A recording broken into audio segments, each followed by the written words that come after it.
تمام سننے اور دیکھنے والوں کو میری طرف سے سلام۔ اگر آپ اپنی بیوی کی منہ چوستے ہیں یا آپ اس سے بے حد پیار کرتے ہیں، آپ اسے اس کے منہ چوس کر آپ اسے بے حد مزہ دینا چاہتے ہیں، تو آپ بالکل صحیح ویڈیو پر آئے ہیں۔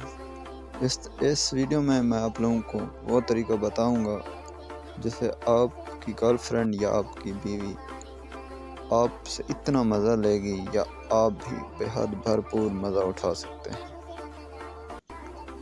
پہلے تو آپ لوگ یہ سمجھ لیں کہ ایک مرد ہوتا ہے، اس کا نفس کھڑا ہو جاتا ہے، وہ چاہتا ہے کہ میرے نفس کو میری عورت یا میری گرل فرینڈ پکڑے۔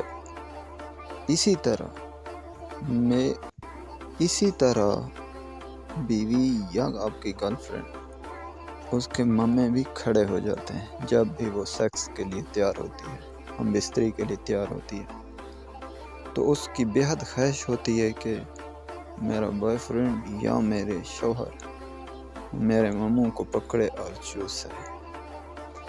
اگر آپ کی بیوی گرم نہیں ہو رہی یا وہ کوئی آپ کی گرل فرینڈ ہے یا کوئی بھی عورت شادی شدہ، آپ اس کو گرم کرنا چاہتے ہیں، اس کو اپنی طرف میل کرنا چاہتے ہیں، آپ سیکس کرنا چاہتے ہیں، تو پہلا طریقہ یہی ہے کہ آپ پیچھے سے جا کر اس کے منہ میں دبوچ لیں۔ آپ اس کے منہ میں جو ہی پکڑیں گے، آپ اس کے منہ کو آہستہ آہستہ ہاتھوں سے دبائیں، مسلیں، اور پیچھے سے جو گردن کا حصہ ہے نا، کان کے نیچے، اور اسے کس کرتے رہیں، یعنی ناک سے سونگھتے رہیں۔ آپ اس سے بے حد پیار کرتے رہیں پیچھے سے جفی ڈال کے۔ وہ آپ سے اس طرح گرم ہو جائے گی، آپ کے ساتھ سونے سے بے تاب ہو جائے گی۔ یہ طریقہ بھی آپ نوٹ کر لیں۔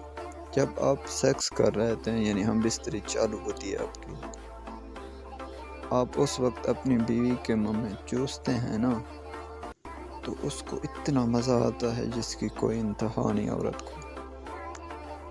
آپ سیکس بھی کرتے رہیں، اسے ہم بستری بھی کرتے رہیں، آپ اس کے منہ میں بھی چوستے رہیں، دباتے رہیں، وہ اتنا جلدی فارغ ہو جائے گی آپ یقین نہیں کر سکتے، کیونکہ ایک عورت کو فارغ کرنا بہت ہی مشکل کام ہے۔ مرد 8-10 جھٹکے لگا کر فارغ ہو جاتا ہے۔ مرد کے فارغ ہونا بہت آسان ہے، لیکن عورت کا فارغ ہونا بہت ہی مشکل اور کٹھن ہے۔ اس لیے مرد کو ایک سخت آدمی بننا ہوتا ہے، عورت کی کمزوریوں کو پکڑنا ہوتا ہے۔ آپ کو یہی طریقہ آزمانا ہے جو میں نے آپ لوگوں کے ساتھ شیئر کیا۔ آئندہ بھی اس طرح کے ریلیٹڈ ویڈیو آپ حاصل کرنا چاہتے ہیں تو میرے چینل کو ضرور سبسکرائب کیجیے۔ تو ملتے ہیں اگلے آنے والی خوبصورت ویڈیو میں۔ اللہ حافظ۔